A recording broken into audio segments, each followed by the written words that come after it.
বাজার কমিটির দায়িত্ব আপনি গ্রহণ করলেন, আর আপনার বাজারে কোনো হারাম পণ্য বিক্রয় হবে আর আপনি ওই গুনাহের ভাগদার হবেন না, এটা আপনি ভাবলেন কিভাবে? কথা বুঝেন না মনে হয়।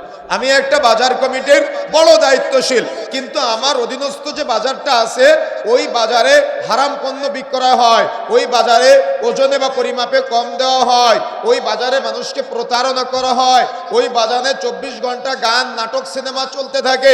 তাহলে আমি বাজার কমিটির দায়িত্বশীল হয়ে আমি কিন্তু চাইলে এটা বন্ধ করতে পারতাম, কিন্তু আমার এই দায়িত্ব পাওয়ার পরেও আমি ওটা বন্ধ করলাম না।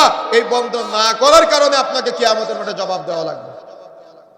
কথা বুঝেন না মনে হয়। আপনার একটা বাজারের আপনি বড় দায়িত্বশীল, আপনার বাজারের আশপাশে সিনেমার পোস্টার টানানো আছে, আপনি এলাকার ওয়ার্ড মেম্বার, আপনার ওয়ার্ডের কারেন্টের খুঁটিতে খুঁটিতে সিনেমার পোস্টার টানানো আছে, আপনি একজন ইউনিয়ন চেয়ারম্যান, আপনার টোটাল ইউনিয়নের কারেন্টের খুঁটিগুলোতে সিনেমার পোস্টার টানানো আছে। এভাবে যত আপনার দায়িত্ব বাড়বে আর আপনার নেতৃত্ব স্থানীয় এলাকায় যত এরকম পাপাচার আছে আপনি চাইলে বন্ধ করতে পারতেন, কিন্তু আপনি এই 2-4টা ভোটের জন্য আপনি এটা বন্ধ করেন নাই। কিয়ামতের মাঠে অবশ্যই জবাব দেওয়া লাগবে আপনার। কথা কি বুঝতে পেরেছেন? এই জন্য প্রিয় বন্ধুরা আমার মনে রাখার চেষ্টা করতে হবে, যত বাজার কমিটি আছে যদি দিনের জ্ঞান থাকে তাহলে দায়িত্বশীল হবেন, যদি দিনের জ্ঞান না থাকে তাহলে দায়িত্বশীল হয়ে নিজেকে আরো জাহান্নামের দিকে ধাপিত করবেন না।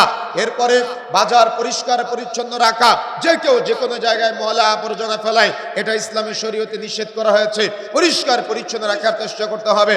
তারপরে হারাম পণ্য ক্রয় বিক্রয় যখন কোনো ব্যক্তি করবে, বাজার কমিটিকে ওই হারাম পণ্য ক্রয় বিক্রয়ের জন্য প্রতিরোধ করতে হবে, যাতে করে আপনি একজন ইমানদার কমিটি থাকা সত্ত্বেও কোনো ব্যক্তি হারাম কোনো পণ্য বিক্রয় করতে না পারে। কথা কি বুঝতে পেরেছেন?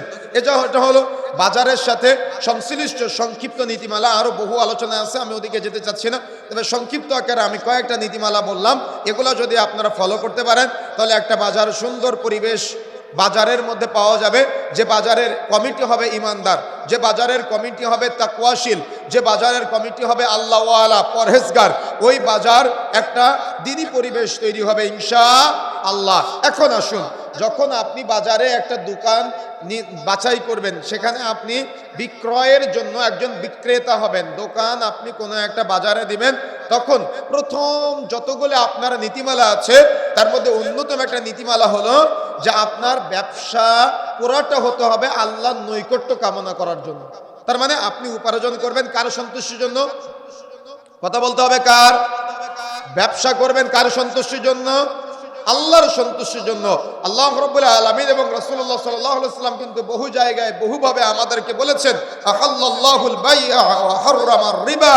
আল্লাহ ব্যবসাকে হালাল করেছেন আর সুদকে হারাম করে দিয়েছেন।